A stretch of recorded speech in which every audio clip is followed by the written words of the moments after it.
The Sour Grapes Simplification by Krishna's Mercy. Machayo vyabhicharin bhakti yogena sevate, sagunan samatityaitan brahma bhuyaya kalpate. Quote, one who engages in full devotional service, who does not fall down in any circumstance, at once transcends the modes of material nature and thus comes to the level of Brahman. Lord Krishna, Bhagavad-gita, 14:26. Imagine a situation where the immediate priority, the task at hand, is root cause analysis. A person or a group of people are trying to decipher the specific cause for a reaction. They posit different theories. They compare and contrast against known problem scopes. They consult the available published literature.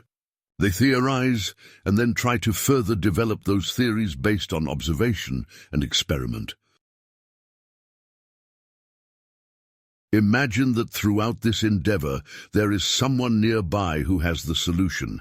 They know the root cause to the problem. It is rather simple. There need not be extensive research conducted on the matter. Extended inquiry is not necessary. This single cause will explain the situation in every case, both from the past and any repeat occurrences in the future. The person with the solution is not keeping it a secret. They are freely sharing the solution. They are ready to share the knowledge. The more time that goes by, the more eager they become to let others know. The issue is that the other individuals refuse to accept.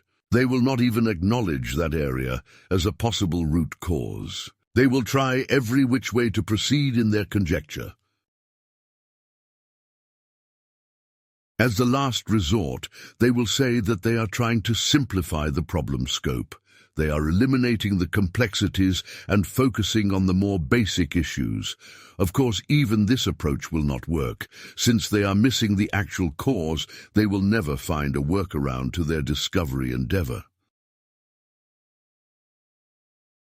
His Divine Grace A.C. Bhaktivedanta Swami Prabhupada explains that this is the same defect involved with the modern scientific approach. They study and they study. They posit this theory and that. They publish volumes of literature. They are enamored by the many complexities of the vast creation, both at the macro level and within every nuance. At the same time, they do not reach any proper conclusion. They attempt to simplify things, but this is merely sour grapes. Since they cannot acknowledge the truth, the existence of the spirit soul, its transcendental nature, and the same applying to the entire universe, they say that there is no God, there is no soul. This is their simplification. When the truth is that there is an active principle, we are already made aware of the truth through works of authority such as Bhagavad-gita and Srimad Bhagavatam. The living being is the active principle. This is what determines life. When the active principle leaves, the body turns from living to dead. This is a simple fact that any honest person will acknowledge. The active principle is meant to serve. This is the constitutional nature of spirit. When realizing this truth, when actually hearing and acknowledging the root cause behind an existence, a person has the opportunity to re-enter their eternal engagement. As Shri Krishna explains in Bhagavad-gita, such an individual reaches the level of Brahman. They are Brahman the entire time, but they have forgotten. They have so deeply fallen into illusion that they cannot acknowledge something so plainly evident before them. They will make every excuse in the book to avoid accepting the truth of the necessity of spirit for the presence of life. Yadvidhi pranipatin pariprashnen sevya upadekshantite jnanam jnaninas tattva darshinaha. Quote, just try to learn the truth by approaching a spiritual master. Inquire from him submissively and render service unto him. The self-realized soul can impart knowledge unto you because he has seen the truth. Lord Krishna, Bhagavad-gita 4:34. Life comes from life. The origin of all life is one way to explain God.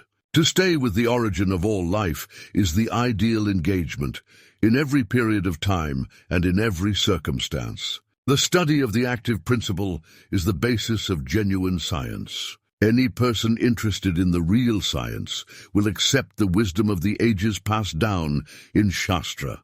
They will accept the knowledge in a humble manner. They will inquire submissively and deliberate for themselves to see if the principles align with common sense and reasoning.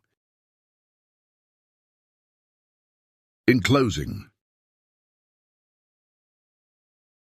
guys, can you hear me? It's like you don't even see me. Rather than in wild chase to go, the answer I already know. No reason in sour grapes to pout, acting as if hope without. Spirit, soul, the active principle involved, blessed now to this human form evolved.